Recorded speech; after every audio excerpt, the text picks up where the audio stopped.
This boathouse is located on campus on the corner of 16th and X Street, and it is also the home of the Nebraska Men's and Women's Crew Club. I was a Division I rower at Syracuse University in my undergrad, so I've been rowing for 4 years prior to this. And we needed someone to be the head coach because the other guy, well, both of the other two people graduated last year, so it made sense. As head coach, Meryl teaches her girls the different roles and different styles of rowing. So we mostly row 8-person shells and 4-person shells.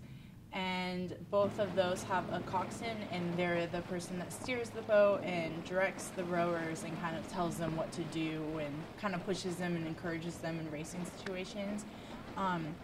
We do what's called sweep rowing mostly, which is with one oar. So you'll see the oars are alternating each side.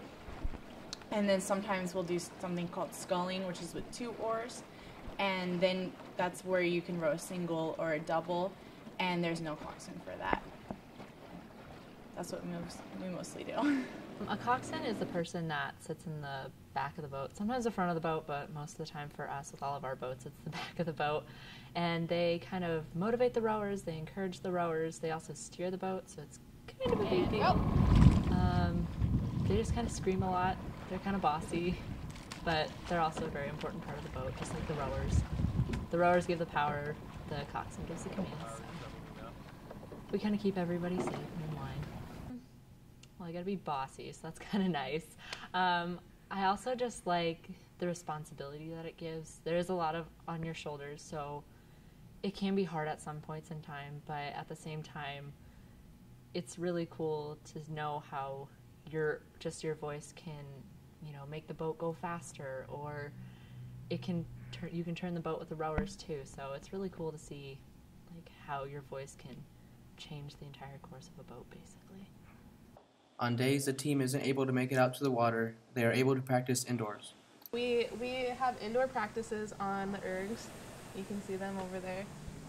We do that about once a week during fall season while we're still doing outdoor practices, and then once fall is done, then we'll do a lot of indoor practicing about 4 or 5 days a week when it's snowy to get our conditioning up.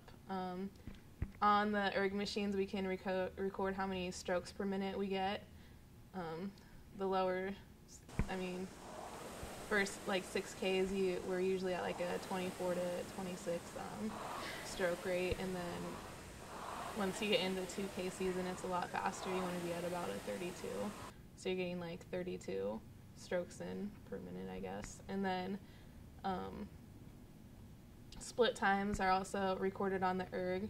So the lower you have on your split time, the faster and more powerful you're going to be. So you want a lower split time overall.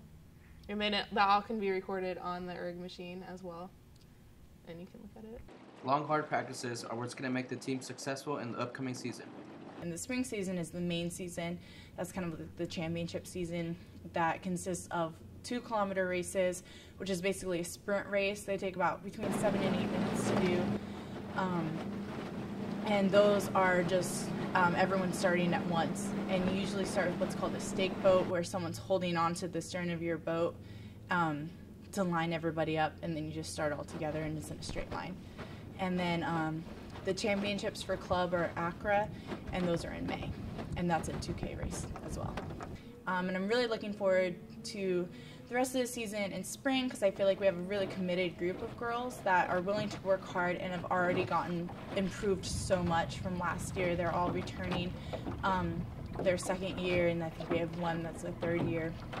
So they're still pretty young, rowers and new to rowing, and that means that improvements come in leaps and bounds, and that's the most exciting thing to see.